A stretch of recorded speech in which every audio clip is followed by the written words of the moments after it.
happy chirping birds as the sun is rising is an awesome experience. It's just opening the window in the morning for my quiet time and seeing the sun come up. Every fear I have is melted away. And so that was the one I liked the most. That was a good question. I just want to comment on a couple of things that you said, Alex, because you were talking about how incredibly smart people are saying things like, well, maybe aliens brought life here, or maybe this, maybe that, and that it's easier for them to believe something like that than to believe in God and creation. And I find that really amusing myself, because if you look at popular culture right now, and like the Marvel movies and all the fantasy, and it seems like we have this big chunk of our modern Western culture that is obsessed with people being magical and things just coming out of nothing. And we love the idea of people having great powers and doing great things, and it's all split up amongst our heroes, and our kids are flying around pretending to have magic powers, and even adults are, I see as many adults in Marvel t-shirts and with tattoos as I do kids running around pretending to be magic. And I just think it's really funny that everybody feels somewhere inside of them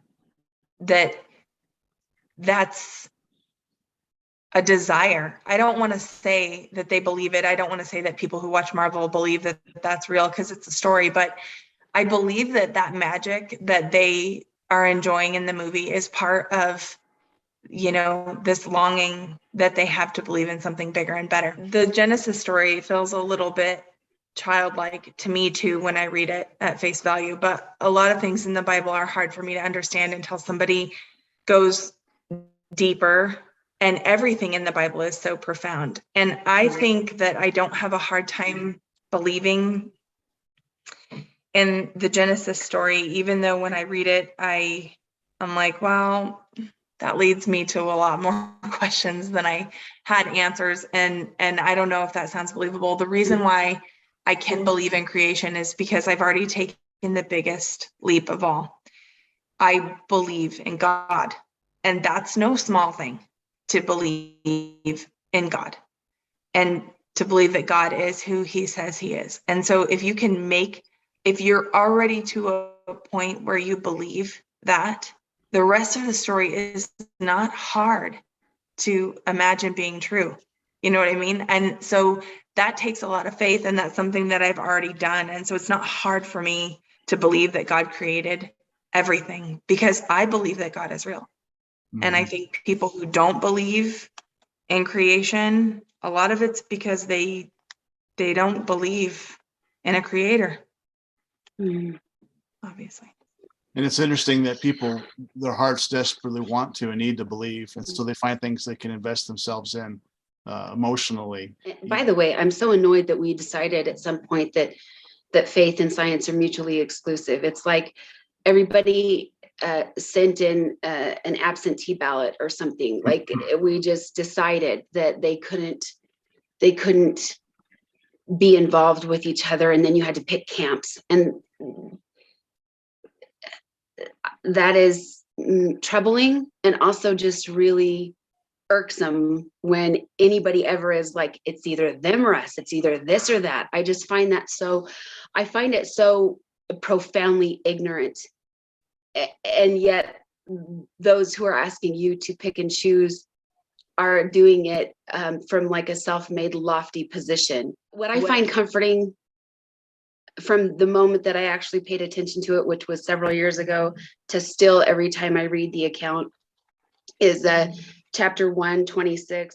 Then God said, let us make mankind in our image and our likeness, so that they may rule over the fish in the sea and the birds in the sky, over the livestock and the wild animals, and over all the creatures that move along the ground. But really, what makes me pause is just in that little very beginning part of the verse that says, then God said, let us.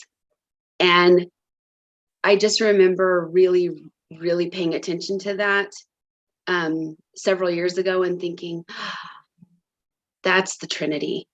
And so it just made me feel like, like Jesus did come and live with us and be with us, but there has always been the Father, the Son, and the Spirit. And I just find so much comfort in that. And especially because it's so easy to get convoluted around that subject. And I love the very last verse 25 of Genesis chapter 2. And it says, Adam and his wife were both naked and they felt no shame. And was it yours?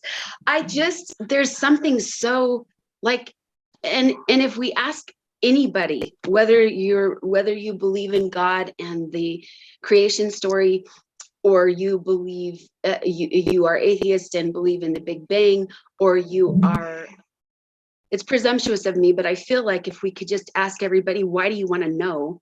Or what question would you ask if you could ask any question? I feel like all of those roads would lead to, why are we here? And why do you want to know why you're here? It's because you want to know if you're significant. You want to know if you matter. You want to know what your purpose is. What is your function? Does it matter? Does it make any difference? You're one of millions, and over the recorded and non-recorded history of time, you're one of trillions, or whatever. We want to matter. We want to be loved. We want to know that our mere existence, however small or short it may be, matters.